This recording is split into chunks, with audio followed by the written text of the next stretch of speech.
Quand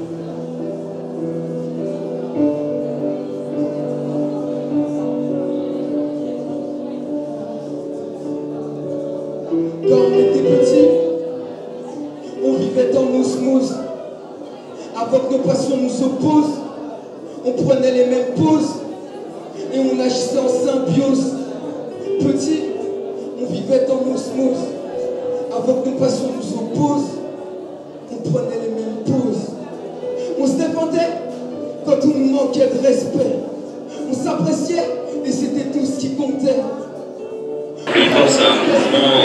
Le hip-hop, c'est plein de choses. C'était à la base pour exprimer des choses, essayer de combattre des choses.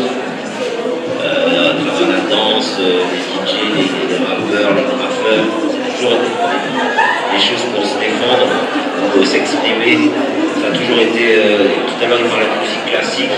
Le hip-hop, c'est du recyclage. C'est un exemple de projet que les étudiants mènent, qui nous amène vraiment à penser à eux, qu'est-ce qui les anime, quelles sont les problématiques qui les touchent, qu'est-ce qui les passionne, et de combiner ce qui les révolte, les problèmes qui les touchent vraiment, avec ce qui les passionne, et du coup de mettre en œuvre des projets. Et pendant l'année, il y a des professionnels aussi, des entreprises partenaires qui viennent conseiller les étudiants sur leurs projets. Vraiment pas sous-estimer tout ce que vos atouts et vos qualités. Parce que n'importe quoi que vous savez faire, même si c'est le moindre petit truc, ça peut vous être utile à un moment ou à un autre pour votre moindre petite expérience. Vous allez travailler dans une asso pendant un mois, vous allez payer une misère, vous n'allez pas avoir la sensation d'avoir avancé, mais vous allez quand même apprendre un truc qui va vous servir ou rencontrer quelqu'un qui va vous aider plus tard. Vraiment essayer de...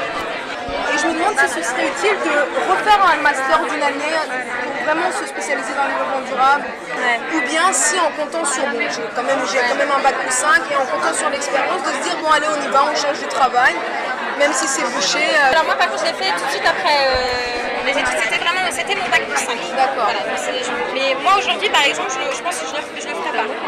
Parce que je pense qu'aujourd'hui ce qu'il faut c'est quand même de l'expérience professionnelle. Est-ce que vous pouvez nous expliquer ce que c'est votre projet qui est né de Ticket for Change et de votre histoire? On a constaté que les jeunes issus de milieux modestes ne savaient pas forcément quoi faire et ne savaient pas forcément se lancer parce qu'ils manquaient en quelque sorte de modèles. Et alors que d'un autre côté, on avait des jeunes issus des mêmes quartiers qui réussissaient. Et donc nous, on voulait les médiatiser pour que ça puisse inspirer les jeunes des mêmes quartiers qui ne savent pas forcément quoi faire. Et du coup, une manière de les médiatiser, c'est finalement lancer des défis complètement. Moi, je suis actuellement présidente d'une association sur Paris qui s'appelle Solide Ascension. On travaille avec les jeunes issus de classes populaires notamment. Et on travaille avec du coup ces jeunes en proposant 3 actions, notamment de l'aide aux devoirs, donc un parrainage plutôt on va dire, pour le côté social. Le côté culturel, on le traite du coup avec plutôt tout ce qui va être sortie culturelle, au moins une fois par mois.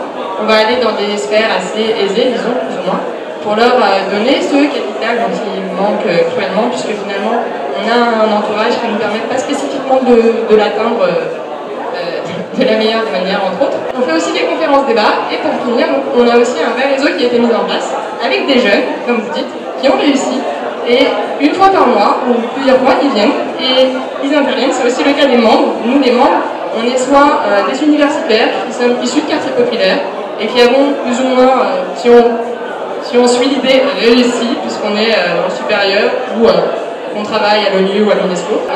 J'aimerais vraiment discuter avec toi, puisque l'idée est vraiment intéressante, tout le côté médiatique est super important, puisque quand on est sur place, on a un certain nombre de jeunes avec qui on travaille, mais on a besoin, c'est vrai, de ce côté médiatique pour globaliser la chose et permettre à un maximum de jeunes de s'identifier.